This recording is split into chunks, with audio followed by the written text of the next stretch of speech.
OSI model adalah susunan atau kerangka jaringan yang diimplementasikan melalui protokol jaringan dalam 7 lapisan berbeda. OSI model pertama kali dikembangkan oleh The International Standard Organization atau ISO dengan cara membagi komunikasi jaringan menjadi 7 lapisan. Lapisan 1-4 dinamakan lapisan bawah, yang dimana mereka berperan besar untuk memperhatikan pergerakan data di jaringan. Serta lapisan 5-7 disebut lapisan atas, yang berperan untuk mendistribusikan data lebih luas lagi. Sistem jaringan pada model OSI layer beroperasi dengan satu prinsip dasar, yaitu setiap lapisan menangani pekerjaan spesifik dan kemudian meneruskan data ke lapisan berikutnya. Layer pertama adalah physical layer.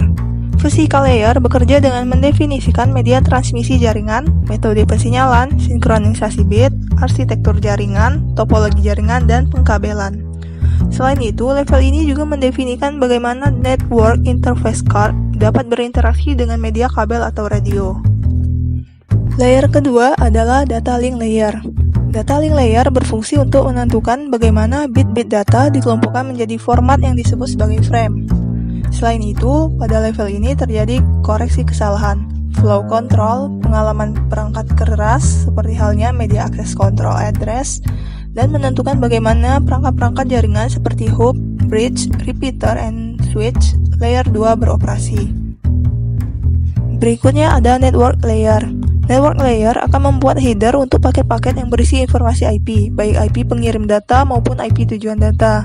Pada kondisi tertentu, layer ini juga akan melakukan routing melalui internet networking dengan menggunakan router pada switch layer 3. Layer keempat adalah transport layer. Layer ini akan melakukan pemecahan data ke dalam paket-paket data, serta memberikan nomor urut pada paket-paket data tersebut sehingga dapat disusun kembali ketika sudah sampai pada sisi tujuan.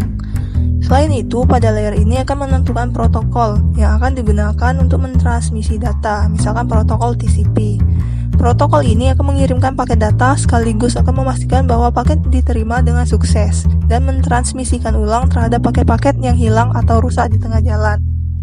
Layer kelima adalah session layer. Session layer akan mendefinisikan bagaimana koneksi dapat dibuat, dipelihara, atau dihancurkan.